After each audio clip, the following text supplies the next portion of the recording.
네, 오늘 아침에 묵상할 말씀은 열왕기상 22장 37절에서 40절입니다.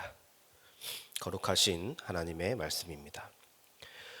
왕이 이미 죽음에 그의 시체를 메어 사마리아에 이르러 왕을 사마리아에 장사하니라. 그 병거를 사마리아 못에서 씻음에 개들이 그의 피를 핥았으니 여호와께서 하신 말씀과 같이 되었더라. 거기는 창기들이 목욕하는 곳이었더라. 아합의 남은 행적과 그의 행한 모든 일과 그가 건축한 상하궁과 그가 건축한 모든 성읍은 이스라엘 왕 역대지략에 기록되지 아니하였느냐? 아합이 그의 조상들과 함께 잠에 그의 아들 아하시아가 대신하여 왕이 되니라. 아멘. 오늘 동네 세메줄 성경 묵상면을 한번 보시면은 22장이 끝나지 않았는데 40절에서 끊고 단락을 넘겨서 구분 지어주고 있는 것을 우리가 동네 세메줄 성경에서 볼 수가 있습니다. 근데 왜 이렇게 편집을 해놓았는지 혹시 궁금하신 분들이 계실까봐 짧게 설명을 하겠습니다. 성경에는 원래는 장절이 없다는 것을 여러분이 알고 계시죠. 장절이 나뉜 것은 약 500년 정도밖에 되지 않았습니다. 그런데 이 성경 중에 가장 오래된 사본이 이제 한 2200년 전에 이사야 사본으로 알려져 있는데, 당연히 이 성경에도 장절이 구분되지 않았습니다. 그런데 이 2200년 전, 그러니까 예수님이 오시기도 전에 있었던 이 구약 성경 사본에는 장절은 구분되어 있지 않지만은 단락이 구분되어 있는 것을 우리가 확인할 수가 있습니다. 그러니까 예수님이 오시기 전에 그 사람들도, 그 구약을 읽던 사람들도 성경을 장절로는 안 나눴어도 단락으로는 구분지어서 성경을 이해하고 있었다, 이런 말이 되는 겁니다. 근데 우리가 이제 보통 보는 개역 개정 성경은 단락은 구분되어 있지 않고 절마다 줄바꿈을 해서 기록되어 있는 것을 우리가 볼 수가 있습니다.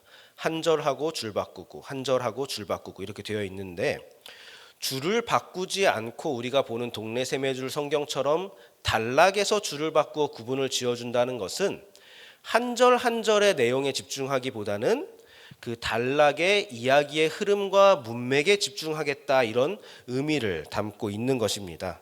그러니까 우리가 성경을 읽을 때 이야기의 문맥을 잘 살펴봐라, 이런 얘기가 되는 것입니다. 근데 이러한 목적을 가지고 구분되고 편집되어 있는 성경이 취리히 성경인데요, 우리 동네 세메줄 성경이 그 성경의 편집을 지금 가지고 있는 것입니다. 굉장히 좋은 것이라는 얘기입니다. 네. 자, 그래서 오늘 성경에서 오늘은 40절에서 단락을 나누고 나아가서 이 덩어리까지 페이지를 넘겨가지고 구분을 해 놓은 것을 우리가 동네 세메줄 성경에서 확인할 수가 있습니다. 그것은 오늘의 이 40절 내용을 끝으로 한번 일단락하고 아합의 죽음으로 덩어리를 넘겨서 말하겠다라는 것을 보여주는 것입니다. 자, 아합을 그래서 봐야 될 것 같은데, 아합은 굉장히 비참하게 죽습니다. 그는 유다 왕 여호사밧과 함께 동맹을 맺고 아람과 싸우러 전쟁터에서 나갔다가 죽습니다. 근데 이 죽음은 단순한 죽음이 아니라 하나님의 말씀대로다라고 지금 성경이 오늘 기록하고 있는 것입니다. 이 말씀이 선지자 미가야를 통해서 아합에게 전달되는 것을 우리가 지난주에 보았습니다. 미가야는 모두가 400명이나 승리를 예언할 때 혼자서만 패배와 아합의 죽음을 예언했습니다. 그러니까 아합은 미가야 선지자의 말을 믿지 않았죠. 그러니까 원래 사람이 참 그런 것 같습니다. 사람은 본능적으로 자기가 믿고 싶은 것만 믿으려고 굉장히 애를 쓰는 존재입니다. 아합은 미가야를 믿지 않았습니다. 그렇지만 그 미가야에 했던 예언들이 어떤 자기 안에 어떤 찜찜함으로는 남아 있었던 것 같습니다. 그래서 아합은 일반 병사로 변장을 하고 여호사밧에게만 왕복을 입히죠. 그래서 자신은 숨고 여호사밧은 위험에 노출시키는 어떤 그런 비겁한 아합의 작전이었습니다. 근데 아합의 군대는 아합이 이런 작전을 펼쳤기 때문에 실제로 아합을 잘 찾지 못했고 아합은 집중 공격을 실제로 피했습니다. 그러니까 자신의 작전과 자신의 계획이 어느 정도는 먹힌 것이죠. 성공한 작전입니다. 잘 속였습니다. 아합은 아람의 군대도 속였고 또 여호사밧도 속여서 여호사밧을 위험에 내몰았고 심지어는 미가야의 예언을 외면함으로써 자기 자신도 속인 것입니다. 그러나 아합이 간과했던 것은 무엇이냐 하면은 하나님은 속일 수 없다라는 사실인 것이죠. 그래서 우연히 날라온 화살이 하필이면은 그 병사로 위장한 아합에게 꽂혔고 심지어는 또 하필이면은 우연하게 그 갑옷의 이음새를 뚫고 들어와 가지고 하필이면 그 지점에 맞아서 또 화살이 꿰뚫었고, 그런 아합은 모든 인간적인 계산과 교활함으로 목숨을 부지하려고 최선을 다했으나 어떤 우연처럼 보이는 그 하나님의 필연들은 화살이 되어서 아합의 모든 계획을 관통하더라는 말입니다. 이것은 하나님이 작정하신 일이시기 때문입니다. 하나님이 작정한 일을 인간의 꾀나 단단한 갑옷이 막을 수 없다라는 것을 아합이 몸소 보여주는 것이죠. 하나님을 속인다고 속여지는 것도 아니고 피한다고 피해지는 것도 아니었습니다. 그러니까 아합은 화살을 맞자 이제 바로 죽지는 않았습니다. 그래서 이 상처를 치료하려고 퇴각하고자 합니다. 그런데 그날에 또 하필 우연히 전쟁이 길어지더란 말입니다. 그래서 치료를 못 받습니다. 아합은 그래서 저녁 때까지 버티다가 결국에 죽었다라고 성경이 기록하고 있습니다. 하나님은 속여지지도 않고 하나님은 피해지지도 않고 하나님은 도망치고 퇴각할 수도 없는 그런 하나님이시라는 것입니다. 여러분, 아합은요 하나님을 모르는 사람이 아닙니다. 하나님의 존재가 없다고 믿던 무신론자도 아닙니다. 아합은 하나님을 알고 있었고 아합은 하나님의 뜻을 들었던 사람이고 알았던 사람입니다. 그러나 알면서도 아합은 하나님의 뜻대로 살지 않았고 그는 스스로를 속였고 그는 진실을 피했고 변명하고 도망치던 사람이 아합입니다.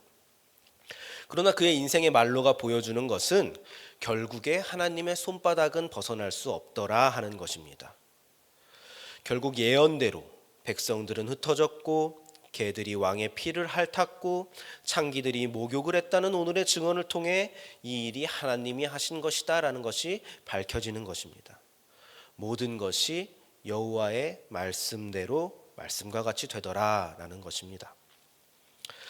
우리가 보고 있는 이 성경이 바로 그 여호와께서 하신 말씀들이 기록되어 있는 책입니다. 모든 것이 여호와께서 하신 말씀과 같이 될 것입니다. 우리가 보고 있는 성경입니다. 이것이 오늘 아합의 인생과 아합의 죽음으로 증명하고 있는 것들입니다. 피할 수도 없고 도망칠 수도 없고 말씀은 이루어집니다. 자, 우리도 아합처럼 하나님을 아는 사람들입니다. 그런데 때로는 아합처럼 하나님의 뜻을 알면서도 하나님의 말씀을 떡하니 보면서도 우리는 스스로를 속이고 피하고 도망가는 사람들이기도 합니다. 성경은 마치 우리에게 이런 모습을 보여주면서 이제 그만 포기하라고 말해주는 것 같습니다. 그만 포기하고 주님께 구속당해라. 그만 포기하고 주님께 돌아와라. 그것만이 살 길이다 라고 얘기하는 것 같습니다. 성경은 아합을 내내 부정적으로 표현하고 있지만은 사실 이 신앙을 뺀 관점에서 역사가들이 아합을 볼 때는 아합을 상당히 통치를 잘한 왕이라고 평가를 합니다. 무려 아합은 22년을 통치하는데 이 정도면 통치도 꽤 오래 유지한 왕입니다. 그는 건축에 능했고 상대적으로 안정된 시대를 살게 했던 왕으로 평가받습니다. 하지만 성경의 기준으로 봤을 때는 그런 것들은 아무 상관이 없는 일입니다. 그저 신앙의 관점에서는 부정적인 왕이 되는 것입니다. 심지어 아합이 저지른 대표적인 죄들인 갈멜산 일이나 나봇의 포도원 사건을 우리가 생각해 보면은 그 사건의 원흉은 아합이 아니라 사실은 이세벨입니다. 그럼에도 불구하고 아합은 이스라엘의 왕이기 때문에 최고의 책임을 져야 하는 사람으로 성경이 기록합니다. 마찬가지로 이것이 하나님을 아는 우리 그리스도인의 책임일 수 있다는 것입니다. 하나님께 하나님 그건 내가 지은 죄가 아닙니다.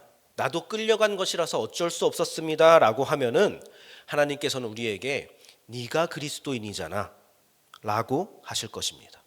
그게 우리의 책임입니다. 잘못은 세상이 해도 책임은 우리의 책임일 수 있다는 것입니다.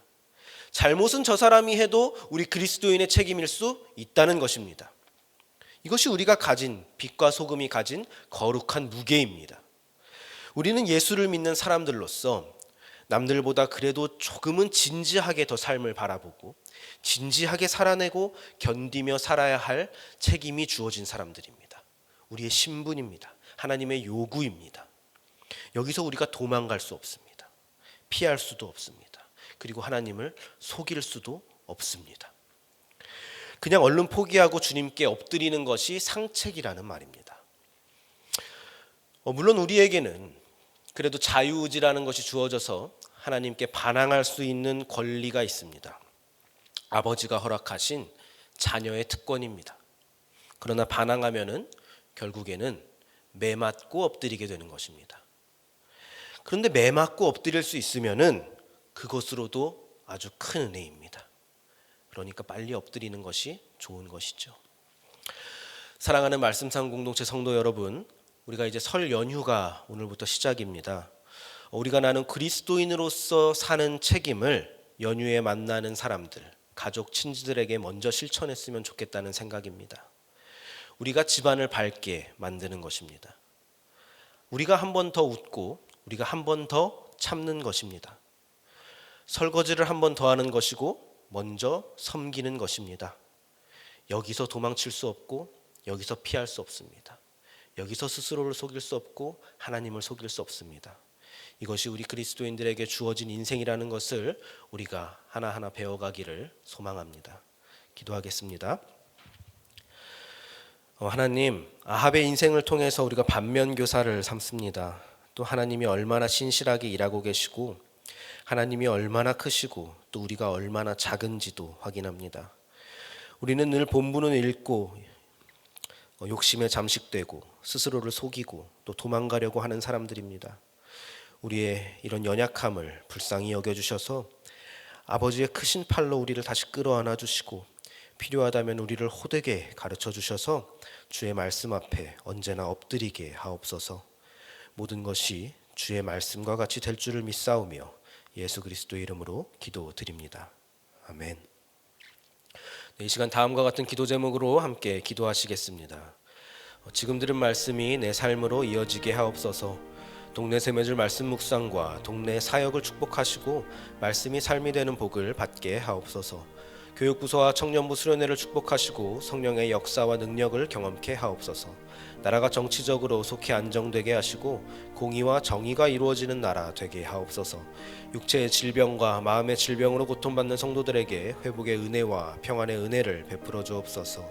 명절 연휴에 오가는 길을 지켜주시고 만나는 모든 사람들에게도 그리스도인의 향기를 전하게 하옵소서. 개인의 기도 제목과 공동의 기도 제목으로 다 같이 기도하시고 삶의 자리로 나아가겠습니다.